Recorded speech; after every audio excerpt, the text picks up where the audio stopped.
السلام عليكم ورحمة الله وبركاته. بسم الله الرحمن الرحيم.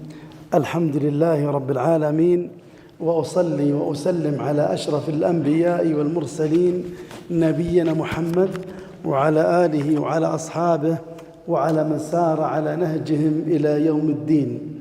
اللهم علمنا ما ينفعنا وانفعنا بما علمتنا وزدنا علما يا أرحم الراحمين. أما بعد، فحياكم الله وبياكم وكذلك للمشاهد وللمشاهدة، وأسأل الله لنا جميعا الفقه في دينه.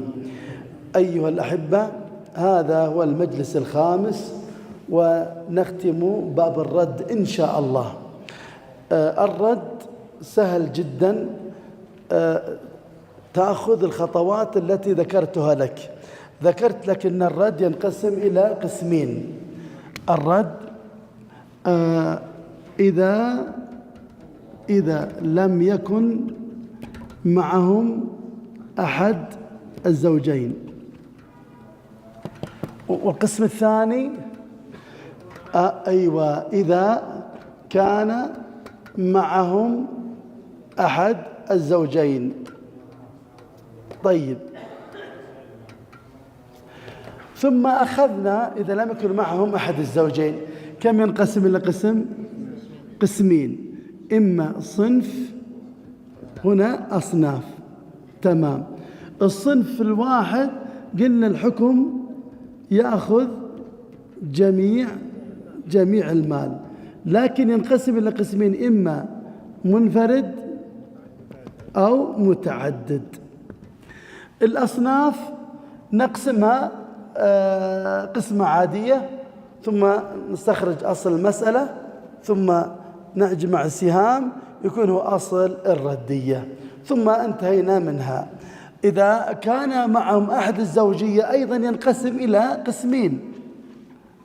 القسم الأول إما صنف أو أصناف. الصنف هنا الحكم، وبينا هذه الأمثلة. حاول تختصر وتضبط هذه المسائل. الصنف ما المراد به، يعني فرض واحد أو جنس واحد. الأصناف يعني أكثر من فرض، أكثر من جنس. فللصنف الحكم يأخذ جميع المال إذا لم يكن معهم أحد الزوجية، إما منفرد أو متعدد. المنفرد أخذ المال كله، وإذا كان متعدد يأخذون بالتساوي، ولا كل عن طريق عدد الرؤوس. هنا إذا كان معهم أحد الزوجية نقول صنف أو أصناف، نفس الطريقة، لكن الحكم إذا لم يكن معهم أحد الزوجية يقول يأخذ جميع المال. هنا إذا كان معهم أحد الزوجية نقول يأخذ ما تبقى، لأن الزوجية يأخذ فرضه، الباقي لأهل الرد. لكن ينقسم لقسمين، إن كان منفرد أخذ ما تبقى لوحده، مثل زوجة وبنت، الزوجة الثمن والبنت الباقي فرضا وردا. إذا كان متعدد يأخذون أيضا ما تبقى، ويكون بحسب عدد الرؤوس، يعني زوجة وثلاث بنات، الزوجة الثمن وثلاث البنات الباقي فرضا وردا. أصل المسألة من 8 سهم للزوجة، باقي 7. ثم نحتاج إلى تصحيح، نصحح، وأحيانا ما نحتاج إلى تصحيح. هنا نحتاج إلى التصحيح، نعمل طريقة التصحيح، ثم انتهينا منها. الآن إذا كان أصناف، والأصناف يحتاج إلى سبورة كاملة، يحتاج أكبر من هذا، لكن إن شاء الله يعني يفي بالغرض. إذا كان الآن أصناف عندي، انتباه، إذا كان أصناف طريقة الحل إما عن طريق أو مثل خطوات المناسخات في الحالة الثالثة، أو طريق الأسداس سأبينها لك إن شاء الله. كان في السابق أول أنا بدأت بالمناسخات، ثم جعلت باب الرد، ثم ظهر لي أبدأ بالرد وبعدين المناسخات، وأبدأ بالرد كان تمهيد للمناسخات، لأن الرد جزئية فيه شبيه بالمناسخات، ولذلك بعضهم يبدأ بالمناسخات ويسهل عليه باب الرد. لكن في كثير من المسائل يشبه باب التأصيل، والتصحيح فجعلتها بعد التأصيل، والتصحيح دخلت باب الرد. والأخيرة الذي سنبحثه الآن شبيه بالمناسخات، قلت لعلها تكون تمهيد لدراسة باب المناسخات. طيب، عملية سهلة جدا. مثلا الآن الله يسعدكم، هنا مشايخ الأصناف مثلا مات شخص عن زوجة وعن أم وبنت. الآن هذا أصناف مع الزوجية، الآن زوجة أم صنف وبنت صنف، إذا كان أكثر من صنف. قسمة التركة هناك خطوات. الخطوة الأولى نقسم مسألة الزوجية، والباقي لأهل الرد. سهلة جدا. الزوجة كم تأخذ؟ الثمن. هنا قل له والباقي لأهل الرد، نعطيه الباقي. واضح الآن؟ طبعا نتأكد هل ردية ولا لا. ممكن تجعل تقسم لوحدك، إذا شفت السهام أقل إذا ردية، هذا الآن ردية. إذا الخطوة الأولى تقسم مسألة الزوجية أو تستخرج أصل المسألة وتصحيح إن يحتاج إلى تصحيح، أو تؤجل التصحيح إلى بعد الجامعة ما يضر. الآن أصل المسألة من 8 1 هنا 7. هذا الخطوة الأولى. أظن سهلة شيخنا ولا لا؟ إذا نقسم مسألة الزوجية، الباقي لأهل الرد. الخطوة الثانية نقسم مسألة أهل الرد. الآن نقسم مسألة الرد. الأم كم تأخذ؟ السدس، والبنت النصف. ونستخرج أصل المسألة. أصل المسألة من كم؟ من 6. هنا 1، البنت 2 3، تأخذ 3. نحسب 1 و3 4. إذن تقول الردية 4. أصل مسألة الردية 4. أظن سهلة يا مشايخ. أنا أتعجب يقولون فرائض صعب. وين الصعب؟ ما أشوف فيه صعوبة. أعيد مرة ومرتين، أنا محظوظ. كحل عيني برؤيتك، سمعت صوتك وشنفت أذاني بسمع صوتك. الآن من قدي أبدا، أنا الآن يعني فوق السماء الآن. الله يرضى عليكم يا ربي ويبارك فيكم. شوف، الخطوة الأولى نقسم مسألة الزوجية، تمام؟ فقط نقسم مسألة الزوجية، والباقي لأهل الرد، نعطيه الباقي. الزوجية زوجة الثمن، ونضع الباقي لأهل الرد. أصل المسألة من 8، الزوجة 1، الباقي 7. خلصنا الخطوة الأولى. الخطوة الثانية نقسم مسألة أهل الرد. الآن أهل الرد الأم السدس والبنت النصف، ونستخرج أصل المسألة. أصل المسألة من 6. 6 تقسيم 6 1 1 ضرب 1 1. 6 تقسيم 2 3 3 ضرب 1 3. ثم نجمع السهام. كم؟ 4. تكون مسألة الردية من 4. إذن الآن الأم بدل ما تأخذ 1 ب6 أخذت 1 من 4. طيب، الخطوة الثانية سهلة. نعديها.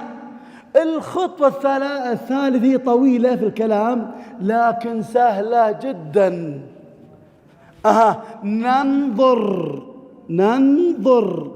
ننظر ماذا؟ ننظر بين سهام أهل الرد. انتباه، سهام أهل الرد من أصل مسألة الزوجية إيش هو؟ 7.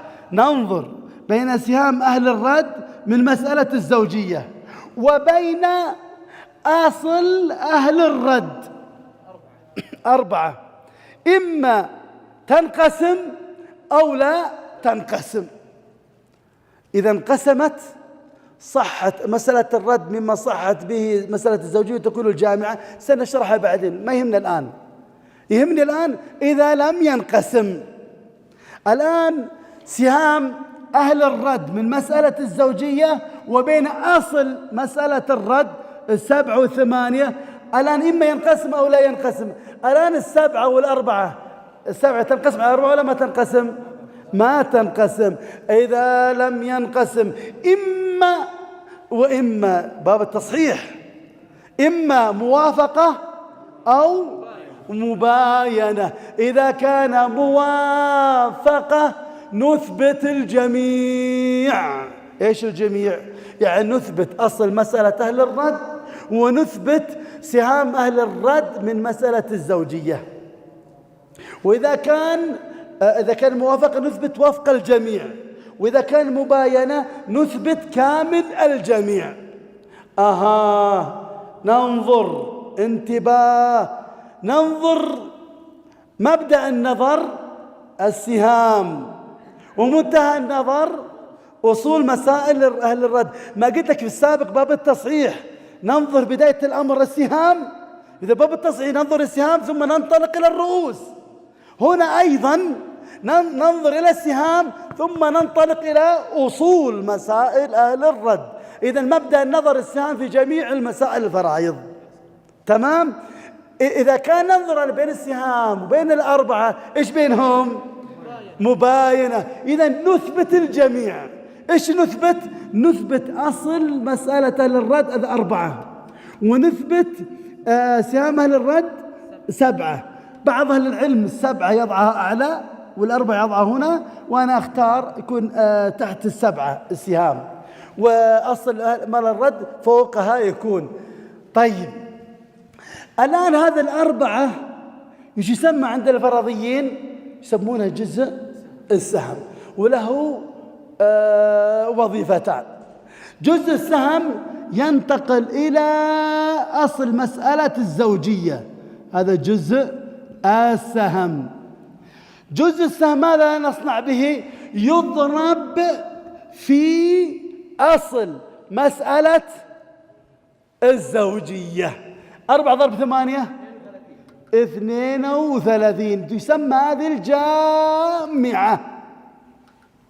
كيف تحصلت على الجامعة؟ أعد، ناظر. الآن حينما نظرنا بين السهام وأصل مسألة الرد وجدناها ما تنقسم، ومباينة أثبتنا الجميع، أثبتنا 7 وأثبتنا 4. المثبت من أصل مسألة أهل الرد يسمى جزء السهم. جزء السهم له وظيفة، يضرب في أصل مسألة الزوجية. 4 ضرب 8 كم طلع؟ 32. إذا كيف تحصلت على الجامعة؟ ضربنا جزء السهم في أصل مسألة الزوجية. إذا كيف تحصل على الجامعة؟ أخشى تقولون تحصل على الجامعة بعدما تخرجنا من الثانوية. هنا لا، هو نضرب جزء السهم في أصل مسألة الزوجية، طلع لي 32. الوظيفة الثانية لها في جزء السهم أيضا نضرب في سهام أهل الرد. 1 ضرب 4، ناظر 1 ضرب 4 كم يساوي؟ 4. هذا سهم الزوجة 4 من 32. هو على كل حال 1 على 8 هو يساوي 4 على 32. سأشرح لكم في المستقبل. نأتي الآن سهام أهل الرد نضربها في المثبت من سهام أهل الرد. إيش المثبت من سهام أهل الرد؟ 7. إذا نقول هنا لهم 1 ضرب 7 كم يساوي؟ 7. هنا سهم 3 1 ضرب 7، 3 أيضا ضرب 7، 3 ضرب 7 كم يساوي؟ 21. الخطوة الأخيرة نجمع سهام أهل الرد، إن تطابق مع الجامعة العمل صحيح. الآن 4 و7 كم؟ 11 و21 32 العمل الصحيح. أعيد الكلام، أقول أول شيء نقسم مسألة الزوجية، قسمناها الزوجية 8 والباقي لأهل الرد. أصل مسألة من 8، الزوجة 1 والباقي 7. الخطوة الثانية نقسم مسألة أهل الرد. شوف أهل الرد، الأم والبنت. الأم تأخذ السدس والبنت تأخذ النصف. وأصل مسألة من 6 يكون الأم 1 والبنت 3، ونجمع السهام 1 3 4 تكون أصل مسألة الرد 4. خلصنا. الخطوة الثالثة طويل الكلام لكن واضح. شوف، ننظر بين سهام أهل الرد من أصل مسألة الزوجية. سهام أهل الرد من أصل مسألة الزوجية، وبين ماذا؟ وبين أصل مسألة أهل الرد. إذا مبدأ النظر بالسهام ومنتهى النظر أصول مسائل أهل الرد. إما تنقسم أو لا تنقسم. طيب، إذا لم تنقسم إما موافقة أو مباينة. إذا كان موافقة نثبت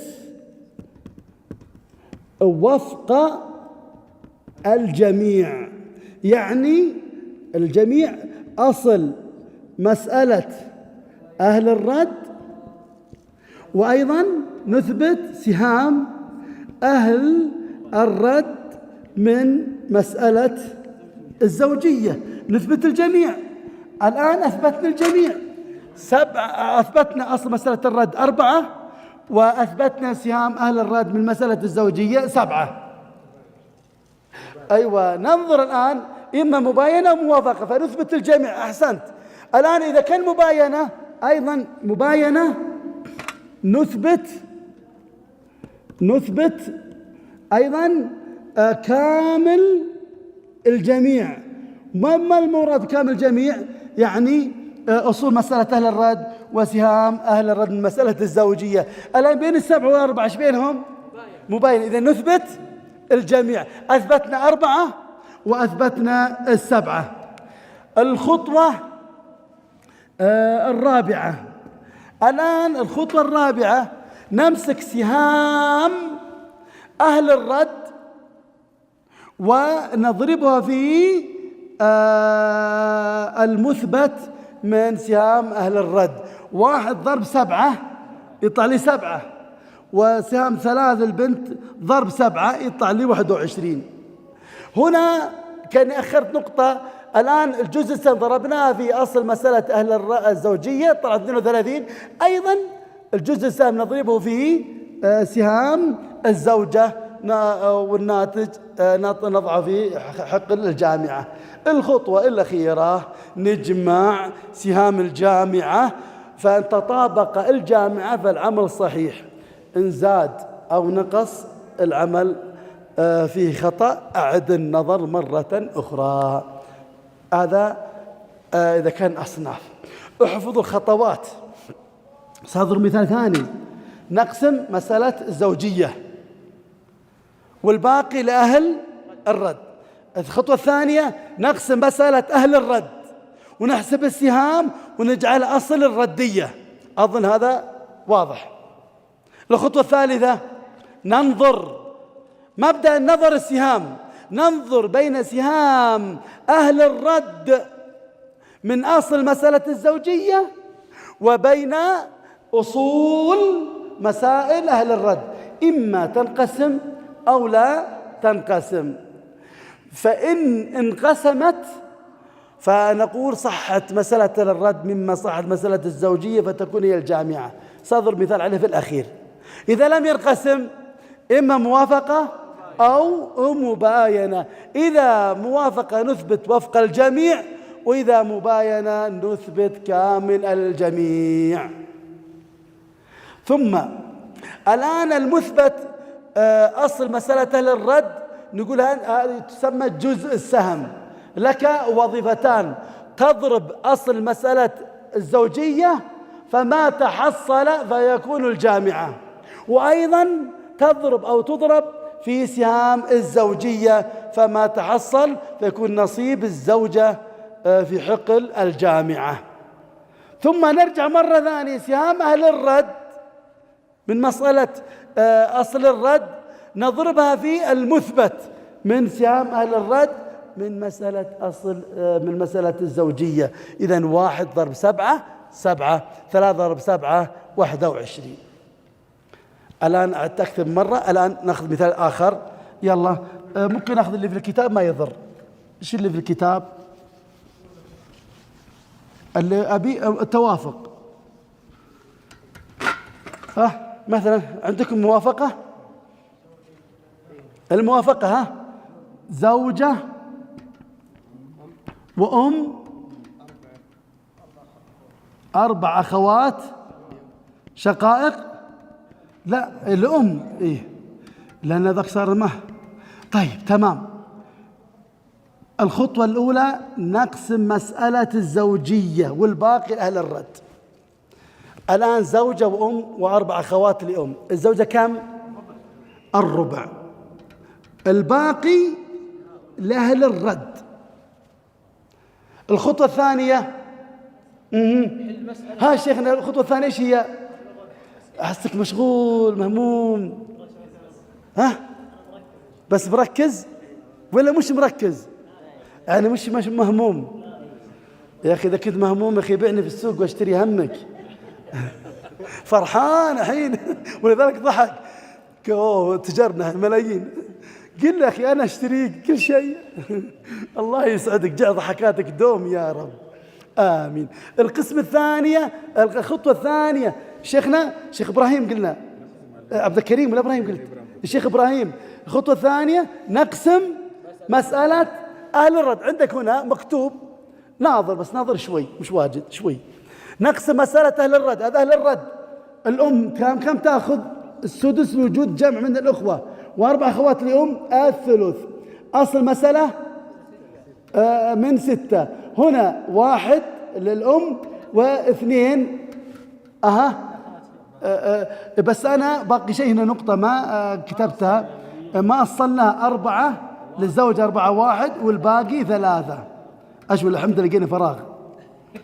طيب نرجع الآن 6 للأم 1 والأخوات 2. الآن وأنه صحيح نحتاج إلى تصحيح. أولا 6 1 و2 3. يكون 3 يكون أصل مسألة الرد 3. تمام. نيجي الآن نصححها، نحتاج إلى تصحيح. الآن عندي 2 وعندي 4، إيش بينهم؟ موافقة. عندي 2 و4. الآن كلامك جميل. الآن في القاسم المشترك الأكبر، إيش العدد اللي قسم على 4 على 2؟ نجد 2. 4 تقسم 2 2، 2 تقسم 2 1. هنا الأربعة هذا إيش هو؟ الرؤوس، والسهام 2. إيش اللي نثبت الآن إذا كان بينهم صح؟ نثبت كامل الرؤوس الآن، أو نثبت وفق الرؤوس إذا كان موافقة. الآن بين 4 و2 موافقة، إذن وفق 4 كم؟ 2. إذن إيش نثبت الآن؟ وفق 4 هو 2. هذا 2 يسمى جزء السهم، نضعه فوق إلى الأعلى، نضع 2. 2 ضرب أيوة ضرب أصل الردية إذا كانت رد، وإذا كانت عول نضربها في العول. الآن ردية، إذن 2 ضرب 3 6، و2 ضرب 1 2، و2 ضرب 2 4، لكل واحد منهم 1. خلصنا الآن الخطوة الثانية، نقسم مسألة أهل الرد ونصححها إن احتاج إلى تصحيح. الخطوة الثالثة ننظر ماذا؟ بين سهام أهل الرد من أصل مسألة الزوجية وبين مسألة أهل الرد وهو الستة. الآن إيش يكون بينهما؟ 3 و6. أيوة. هل يكون مداخلة؟ لا، لأن النظر إيش؟ السهام. لا بد ننظر بالسهام ثم أصل مسألة الرد. لا بد أبدأ بالسهام. هل ال3 تنقسم على 6؟ 3 تنقسم على 6؟ ما تنقسم إلا بكسر. إذا صار منكسر. إذا كان منكسر إما موافقة أو مباينة. الآن إيش بينهم الآن بين 3 و6؟ نجي على هنا 6 وهنا 3. إيش بينهم؟ نجي 3 الآن. هذا القاسم مشترك. 3 تقسم 3 1.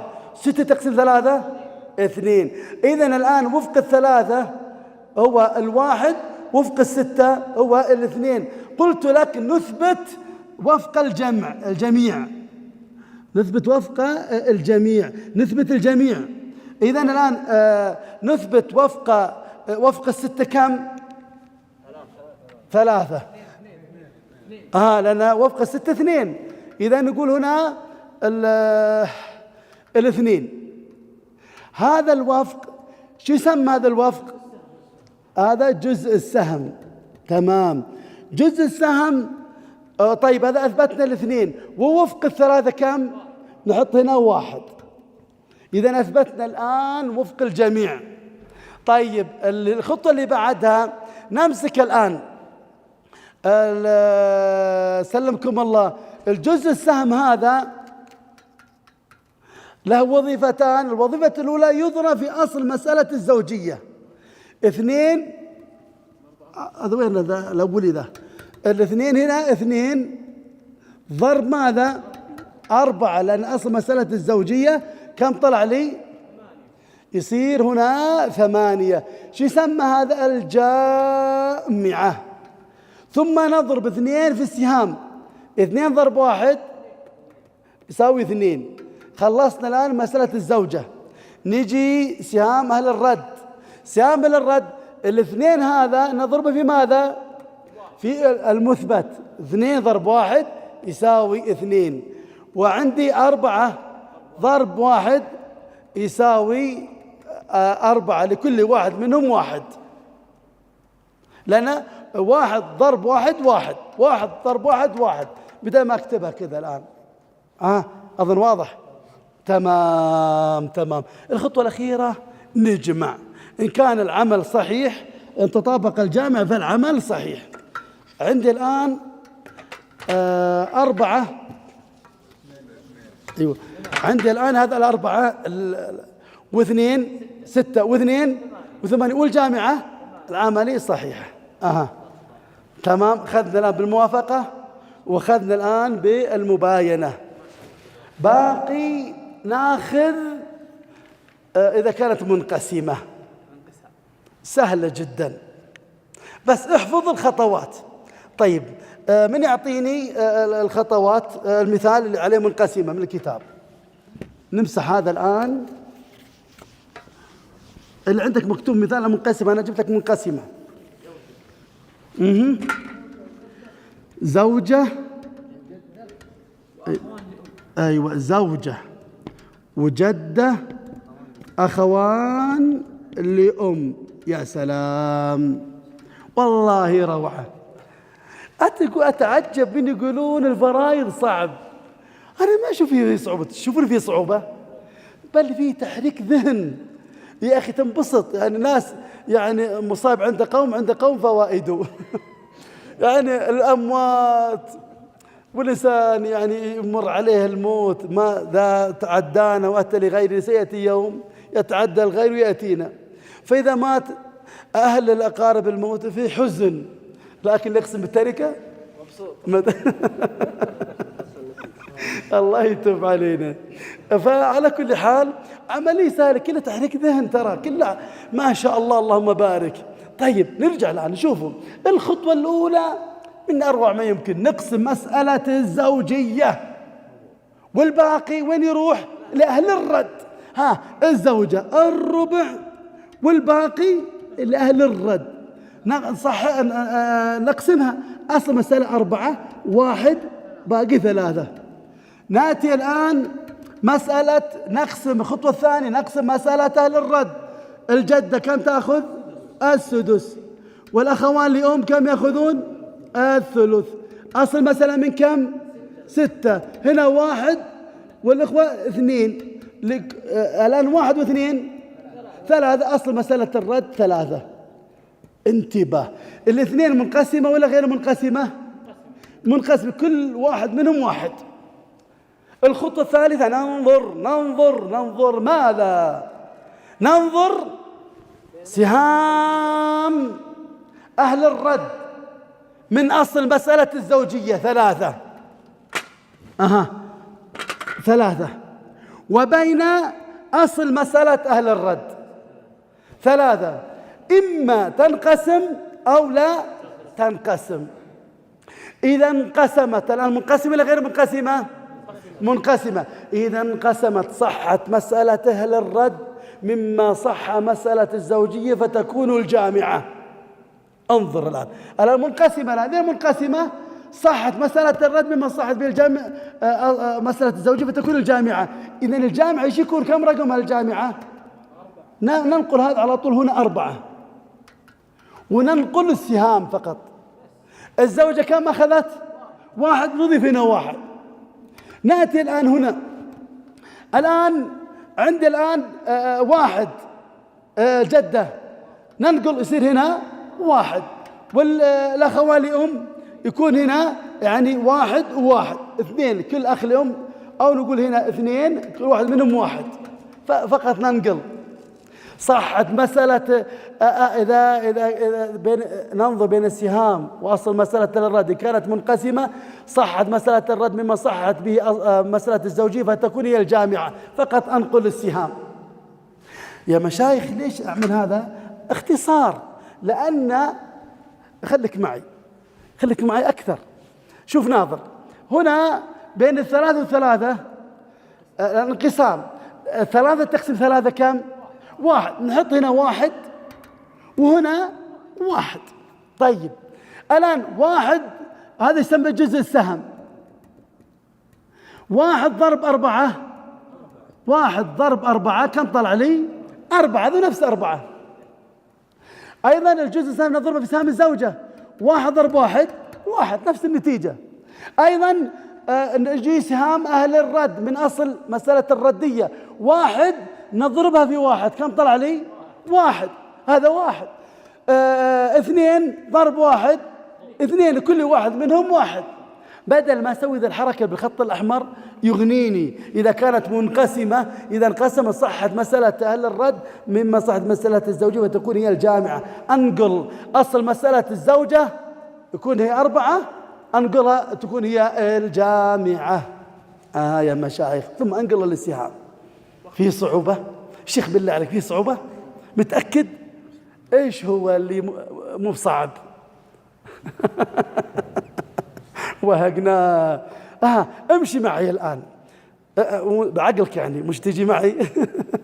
الآن إذا كان أصناف إيش الخطوات؟ القسم الأول تعال هنا يلا لك هدية كتاب. يلا أو اسم الكريم عبد الله عظام. إيش؟ عبد الله موسى. والنعم والعائلة عظام. والنعم قرب معي يا شيخنا.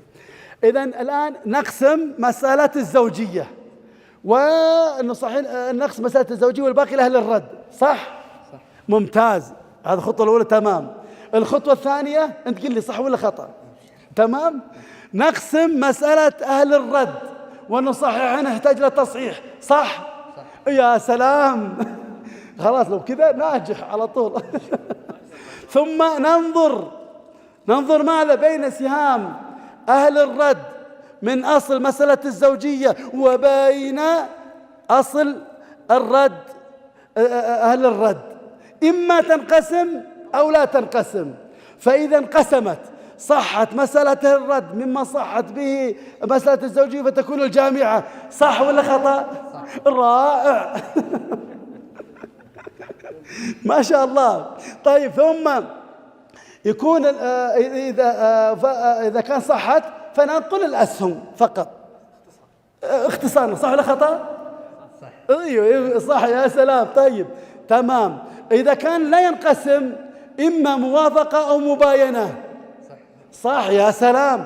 إذا كان موافقة نثبت وفق الجميع، وإذا كان مباينة نثبت كامل الجميع. صح ولا خطأ؟ صح. رائع ما شاء الله. إذن ثم المثبت من أصل مسألة أهل الرد يكون جزء السهم نضربه في مسألة الزوجية، فما تحصل فيكون الجامعة. صح ولا خطأ؟ صح ما شاء الله عليك. وثم نضرب في سهام الزوجة ويطلع لي ميراثه من الجامعة. وثم سهام أهل الرد نضربه في المثبت من مسألة المثبت من سهام أهل الرد من مسألة الزوجية فينقل في الجامعة. صح ولا خطأ؟ صح. ما شاء الله، درجة 100 من 100. ايش رايك لو اختبرتكم كذا؟ لو اختبرت طلابي بالجامعة بس فقط اتكلم نعم صح نعم صح صح خطأ. الآن اللي قال لك إلا صح صح صح صح، أوريك الآن إيش هو الصح اللي قلت لي. الذي ذكرته. ممتاز ما شاء الله، رائع مختصر. أخذ هذه الهدية. ما شاء الله ما ينحال. الله يسعدك يا رب. إذن أصناف لابد من خطوة. ترى هذه الخطوات تشبه خطوات المناسخات الحالة الثالثة. إذا لو جينا في المناسخة الحالة الثالثة بيكون سهل جدا بإذن الله بمشيئة الله عز وجل. طيب في طريق ثاني، طريقة الأسداس. يخف عليك هذه العملية كلها. طريقة الأسداس جميلة جدا ولي لها موقف ذكرت بعضها في أماكن أخرى. مشايخ طريقة الأسداس تغنيك عن الخطوات التي تشبه المناسخات. خليك معي. هناك أول تمهيد قبل ما أبدأ بطريقة الأسداس.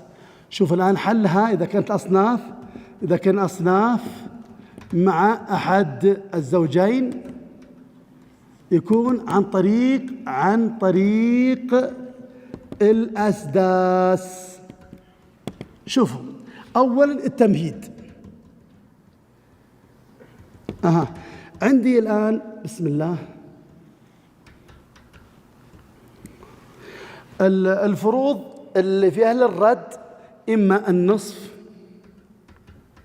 أو الثلث أو السدس أو لا خلي السدس بعدين، هنا الثلثان هنا السدس. طيب نخلي أحسن كذا، معليش نرتب النصف الثلثان الثلث السدس. طيب قدمت أخرت ما يضر. الآن أبي النصف كم فيها من سدس؟ تريد تعرف كم فيها من سدس؟ هنا نكتب عدد الأسداس. عدد الأسداس. الآن أبي أعرف كم فيها من سدس. أضع الآن أصل مسألة ستة تقسيم 2 3 ضرب 1 3. إذا 3 من 6 كم سدس فيها صارت؟ 3 أسداس، لأن السدس زائد سدس زائد سدس يطلع نصف. أجربها لكم. سدس زائد سدس زائد سدس، نوحد المقامات. 6 تقسيم 6 1 ضرب 1 الموجب نجيب نضع هنا موجب. 6 تقسيم 6 1 ضرب 1 يطلع لي 1. الموجب نجيب هنا أيضا زائد هنا 6 تقسيم 6 1 ضرب 1 يساوي الآن 3 على 6. نختصر 3 على 3 1، 6 على 3 2، طلع لي النصف. تمام يا سلام. طيب إذن النصف في 3 أسداس. وإذا تريد تعرف الأسداس أكثر امسك 6 تقسيم المقام 6 تقسيم 2 3 ضرب 1 3. إذن في 3 أسداس. 6 تقسيم 3 2 ضرب 2 4. كم فيه بالسدس؟ 4. الآن 6 تقسيم 3 2 ضرب 1 2. الثلث كم فيه من السدس؟ 2. 6 تقسم 6 1. 1 ضرب 1 1. كم فيه من سدس؟ السدس 1. إذا عرفت هذه المقدمة الباقي كله سهل. إذا معرفة لي الأسداس. طبعا قلت أنا النصف والثلثان والثلث والسدس، لما أقول الربع ولا الثمن، لأن الربع هذا للزوج أو الزوجة، والثمن للزوجة، ولذلك احنا نريد فروض أهل الرد. تمام؟ أيوة، ليس معهم الزوجة أو الزوج. يقول لي واحد طيب النصف ميراث الزوج والبنت. نعم إذا مشترك، إذا نضيف خاص النصف لنا لأهل الرد. طيب عملية سهلة. ناخذ المثال الأول. أظن المثال الأول قلنا زوجة وأم وبنت. أول خطوة نقسم مسألة الزوجة. كم؟ الثمن. تمام. الأم السدس، البنت النصف. طيب نجعل أصل مسألة الزوجية على طول 8. 8 1. كم باقي؟ نضع هنا 7. طيب الآن الأم السدس كم فيها من السدس؟ الأم أخذت السدس، كم فيها من السدس؟ 1. البنت النصف كم فيها من السدس؟ 3. الآن 1 هذا اللي فيه سدس ضرب 7، ضرب ما تبقى من مسألة الزوجية. 1 ضرب 7 كم طلع لي؟ 7. 3 ضرب 7، لأن فيه 3 أسداس، ضرب 7 يصير 21. الآن نبي ميراث الزوجة. الميراث الزوج نحسب السهام. كم سهم عندي؟ 1 و3 4، يكون هنا 4. نفس الجامعة. أيوة لسه موصل للجامعة. أيوة هذا ميراث من الجامعة، باقي عليه طلع الجامعة، لأن 1 و3 جمعناهم جماعة الأسداس مو بضرب، طلع سهام للزوجة. لأن في خطوة. ليش؟ لأن أساساً الأربعة السهام هذا هي أساساً أصل مسألة الرد، بس خليت هذا على طول، بس نجمع 1 و3. طيب 4. الآن أنا بطلع لي الجامعة عندك عن طريقين: إما 4 ضرب أصل مسألة الزوجية كم؟ 32، أو تضربها 4 ضرب مخرج الزوجية. 4 ضرب 8 32. انحلت المسألة. جمعنا السهام 1 و3 صارت 4. جمعنا الأسداس وأعطيناها ميراث الزوجة، لأن الأسداس أساسا أم وبنت. الأم كم؟ السدس، والبنت النصف. المسألة من كم؟ 6 1 3. 1 و3 4، صارت مسألة ردية 4. ثم الأربعة هذا نضربها لي في 1 يطلع لي 4. لكن بدل الحركة كلها محتاج أجمع الأسداس وأضعها أصل مسألة ميراث سهام الزوجة من الجامعة، ثم بطلع الجامعة أضرب 4 في سلمكم الله في أصل مسألة الزوجية، يطلع لي الجامعة.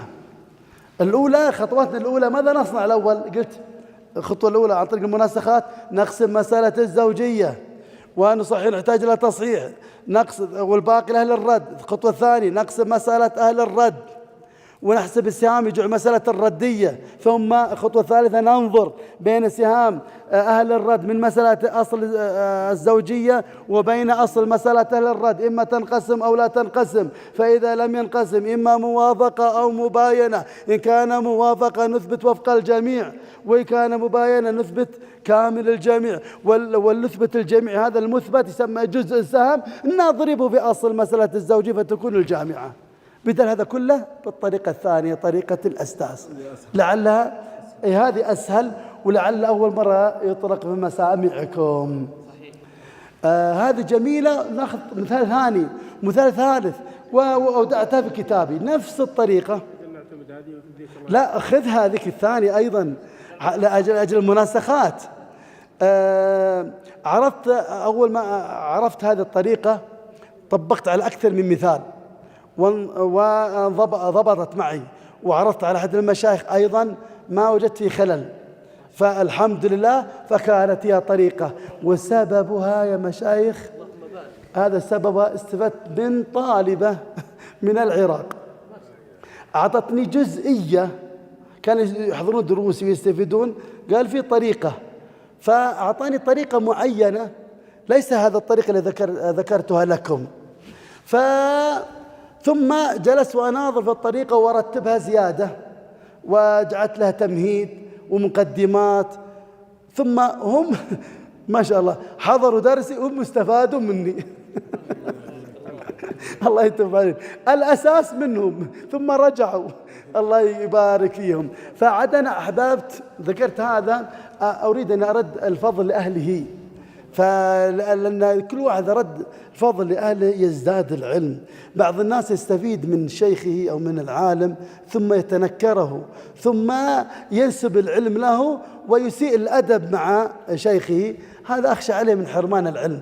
بل كل ما استفدت من فوائد النكت، الفوائد العلمية الغزيرة من أهل العلم أنسب إليهم فتستفيد. ولذلك الشيخ السعدي في جمع قواعد الفقهية فقال هذا أنا حصلتها من كتب أهل العلم، فقد حصلتها.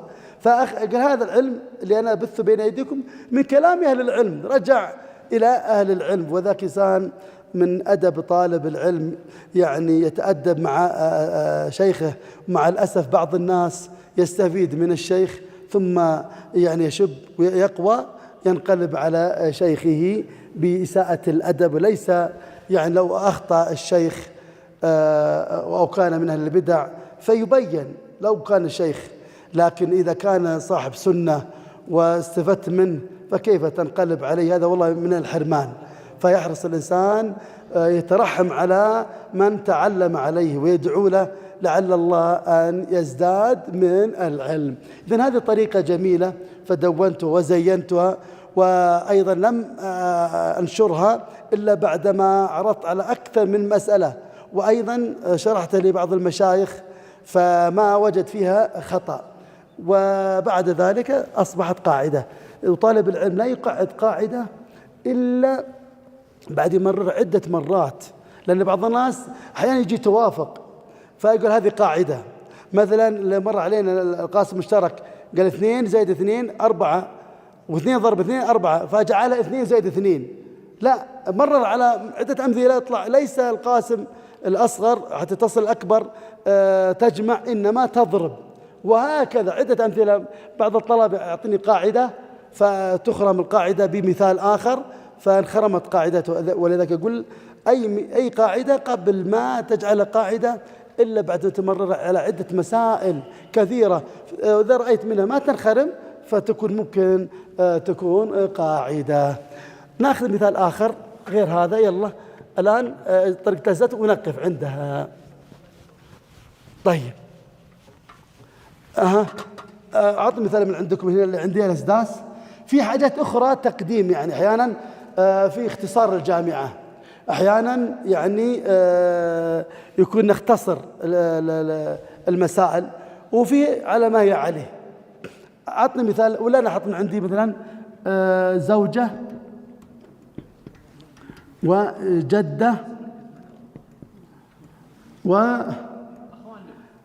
وأخوان لأم. الجدة الزوجة الربع، والجدة السدس، والأخوان لأم الثلث. أصل مسألة أخذنا من مسألة الزوجة على طول 4 1 ونجعل الباقي لأهل الرد 3. خلصنا. نجمع الآن الأسداس. الجد السدس كم فيه من سدس؟ 1. والأخوان لأم ثلث كم فيه من سدس؟ 2.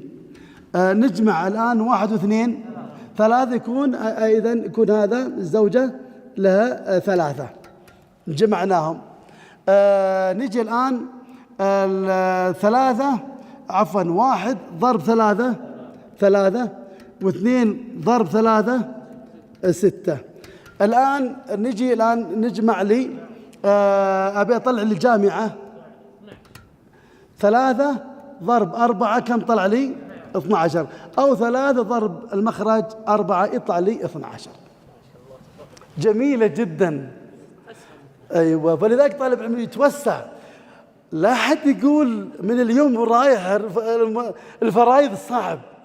وين الصعب بالله عليك؟ وقولوا لي وين الصعب؟ لا، ولذلك يعني قد يكون الصعب من عدة أسباب، ليس في ضبط المسألة. المناسخات حقيقة الفرائض سهل، فإذا قلنا الصعب قد يعني نخطئ على الفرائض. قد يكون صعب لعدة أسباب، إما أنا يعني أتغيب عن محاضرات الفرائض، أو أنا أنشغل مع وقت الدرس. قد يكون السبب ليس صعوبة الفرائض، إنما الطالب نفسه قد هو سبب عدم حضوره أو عدم انتباهه وانشغاله عن الدرس. قد يكون صعب، لأن يقول أهل العلم، يقول شيخ الإسلام ابن تيمية: معرفة المرض نصف العلاج. فإذا عرفت المرض عالج هذا المرض فتجد تكون سليما بإذن الله. وقد يكون يعني بسبب الأستاذ، قد يكون ما يوصل المعلومة أكثر، أو ما يفتح الدروس في المساجد. قد يكون صعوبة الفرائض بهذا الأمر. سألت شيخنا الشيخ عبد الله بن عقيل، أقول يعني بعض الناس يقولون الفرائض صعب، ما سبب هذا صعوبة الفرائض؟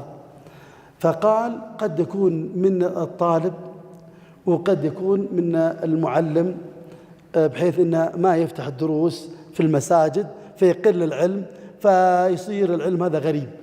ولذلك إنسان يعرف إيش علة المرض ويعالجه، والحمد لله. فلذلك الطالب العلم لابد يحرص على الدروس وينتبه، لا ينشغل بغيره، بل يستمع لكل ما يقوله الأستاذ، وثم يذهب إلى البيت يراجع، حقق هو طريقته الآن. وكذلك الأستاذ يفتح الدروس ويحاول يوصل المعلومة بأقرب الطرق، وبإذن الله ينضبط علم الفرائض. ودائما أقول لطلاب العلم، ركائز العلم عدة أمور. إذا تريد أن تكون راسخ في العلم عليك بأمور عدة. الركيزة الأولى الحفظ، يحرص الإنسان على الحفظ، وموجودة في الرحبية: فاحفظ فكل حافظ إمام. الإنسان يتعلم ولا يحفظ في المستقبل ينسى. إذا لابد أن نحفظ الشروط، نحفظ الخطوات، نحفظها، نكرر عدة مرات حتى ترسخ في القلب. هذا الركيزة الأولى. الركيزة الثانية الفهم، يحرص الإنسان على الفهم، أيضا موجودة في الرحبية: فافهم فليس الشك كاليقين. بعض الناس يقتصر على الفهم دون الحفظ، يذهب بعد مرور الأيام والليالي. وبعض الناس يركز على الحفظ دون الفهم، فما يتقن إذا أتت مسائل مشابهة لها. إذا لا بد من الحفظ ولا بد من الفهم. الركيزة الثالثة التكرار، الاستمرار في طلب العلم. أيضا قال صاحب الرحبية: فلا تكن عن العلوم قاعدة. إذن يستمر في طلب العلم، لا يتقاعس، لا يتكاسل. يدرس اليوم وأسبوع ما يدرس أسبوع وشهر يترك العلم، يدرس شهر وسنوات لا يمر على كتب أهل العلم.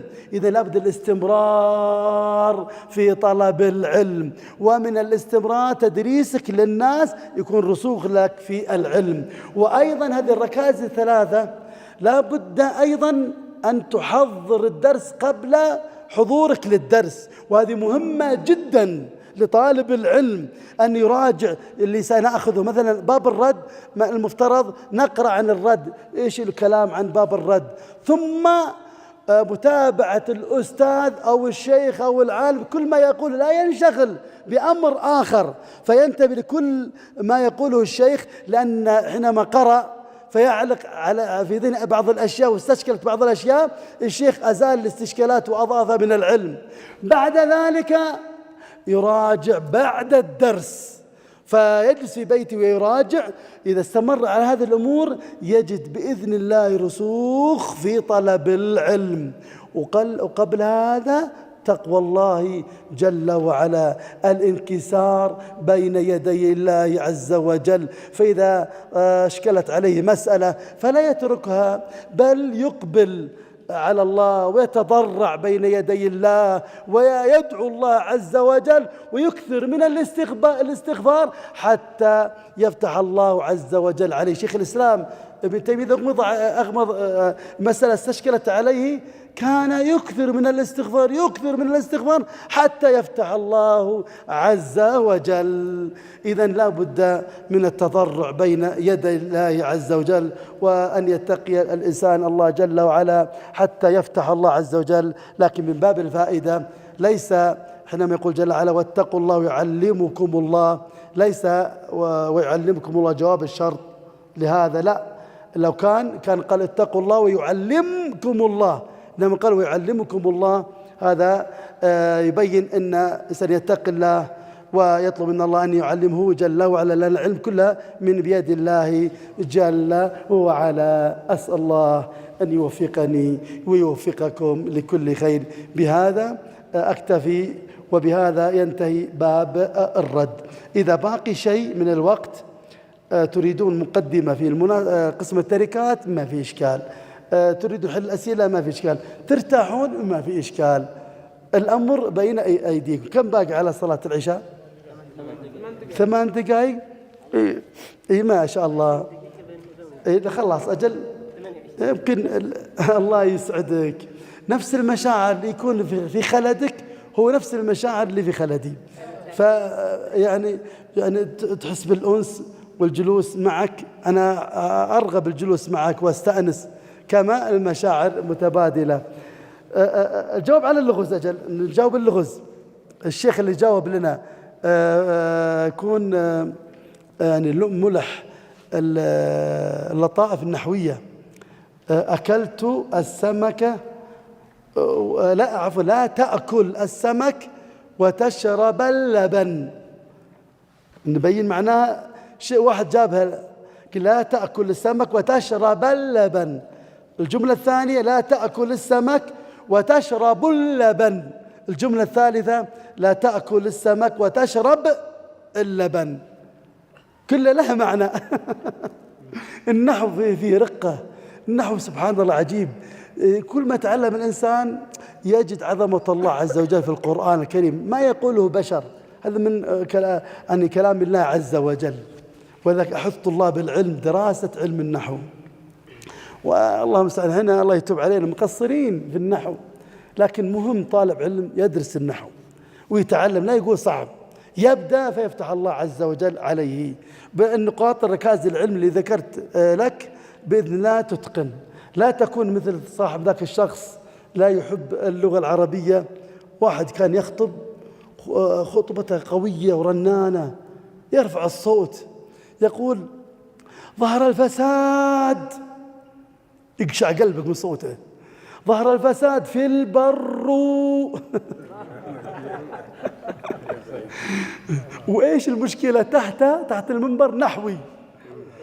وطبعا مثل صاحب التجويد، إذا واحد يعني يقرأ بدون تجويد، صاحب التجويد يتآكل، كي يخطي يتآكل ما يرتاح. هذا صاحب نحوي ما يدري عنه، قال ظهر الفساد في البر وفي البحر. ذا متى مالك نفسه؟ قال صاحب النحو قال والفساد في لسانك. جعل ضاقاتكم دوم يا رب. واحد ثاني أيضا يخطي في النحو، قال واحد ما شاء الله شيخ معلم اللغة، قال إذا أنت أخطأت في اللغة الناس ما تستفيد منك، قلت ما شاء الله عليك تحب تنشر العلم وتبين للناس وتدعو الناس، لابد تتعلم اللغة، وهو ما يريد اللغة. قال يلا على يدك نتعلم، وهو ما يريد. قال يلا بسم الله نبدأ. بدأ معه، قال ضرب زيد عمرو، كله ضرب زيد عمرو. قال يا شيخ اصبر، ليش زيد يضرب عمرو؟ قال يا ابني ذا مثال، مثال بس لتتضح القاعدة. قال يعني مو بصدق؟ قال كذب يعني؟ قال أيوة مو بصحيح مو بصدق. قال أعوذ بالله من علم أوله كذب. بيتخلص من علم النحو. ولذلك يا مشايخ سنحرص على العلم. قد كررته لكم أو في أماكن أخرى، لأن عدة أماكن أذكر هذه الأشياء. طيب نرجع لنا الكلمة أكلت. لا تأكل السمك. طبعا تأكل مجزومة، لا تأكل، نهي عنك أنك لا تأكل السمك. وتشرب اللبن، كلمة واو هذه واو المعية. تشرب فعل مضارع مجزوم بأن مضمرة، ولكن فتحت وتشرب اللبن، لكن إيش معناها؟ أيوة من قال الشيخ؟ إذن المعية لا تجمع بين أكل السمك وشرب اللبن، نهاك عن الجمع بينهما. طيب الجملة الثانية لا تأكل السمك وتشرب اللبن بالضمة، إيش معناها؟ لا الدمج الأولى الجمع. لا تشرب، لا تأكل السمك وتشرب اللبن. نهى إيش؟ نهى عن الأولى. يا سلام. قال لا تأكل السمك لكن بإمكانك تشرب اللبن. لا لم أنهاك. ولذلك الواو يسمى واو استئنافية، تبدأ الجملة من جديد. طيب الجملة الثالثة لا تأكل السمك وتشرب اللبن، كلها جزم. ايش معناها؟ النهي عن الاثنين، يعني لا تأكل السمك وكذلك لا تشرب اللبن، سواء منفرد أو تجمع. لا تأكل لا هذا ولا هذا. أما الأولى نهي عن الجمع، لكن بإمكانك تأكل السمك لوحده وتشرب اللبن لوحده، لكن نهاك عن الجمع. الأخيرة نهاك على الانفراد وعن الجمع. شفت دقة اللغة العربية؟ جدا. ولذلك أعطيكم حيلة مع الأزواج. إذا قالت زوجة أليس تحبني، ممكن تقول لها أنت مثلا ما تحبها، أنت مليت منها، بس أحد يمل من زوجته. لأني قال ممكن يعني أنا أحب فعلا وأحب زوجتي الثانية والثالثة والرابعة مثلا. قال أليس تحبني؟ أنت عندك زوجتين، أنت يعني مش تنفرد محبتك لهذه الزوجة وأن تحبها وتحب زوجة أخرى، بس ممكن تقول نعم، هي تفهم شيء ثاني، يعني ما شاء الله محبة كاملة لي وانت تقصد معنى آخر. ولذلك دعوة للزوجات بدراسة علم النحو. ولا الأزواج عندهم حيل. لأن إذا قلت أنا ليس هذا نفي، وإذا قلت نعم يعني أثبت أنها ما تحبها، في تحب معها أحد.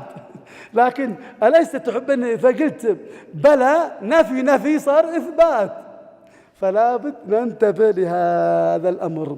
فإذا دعوة لنا، وكذلك دعوتك من زوجة لغة عربية تعطيك كلام يكون يحمل معنى ثاني وانت ما تنتبه. إذا ندرس اللغة وأيضا هي تدرس اللغة. أسأل الله أن يوفقكم لكل خير. جعلنا هذا يعني ملح في نهاية الدرس، أسأل الله أن يطرح فيها البركة.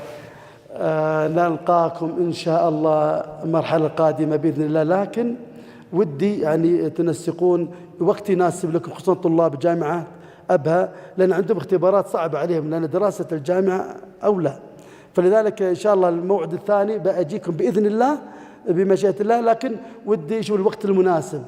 وأبشروا لو أجي عشان واحد والله هذا شرف لي وكل فخر واعتزاز. الله آمين. هذا وصلى الله وسلم على نبينا محمد. جمعية الدعوة والإرشاد وتوعية الجاليات بأبها، بالدعوة نحيا.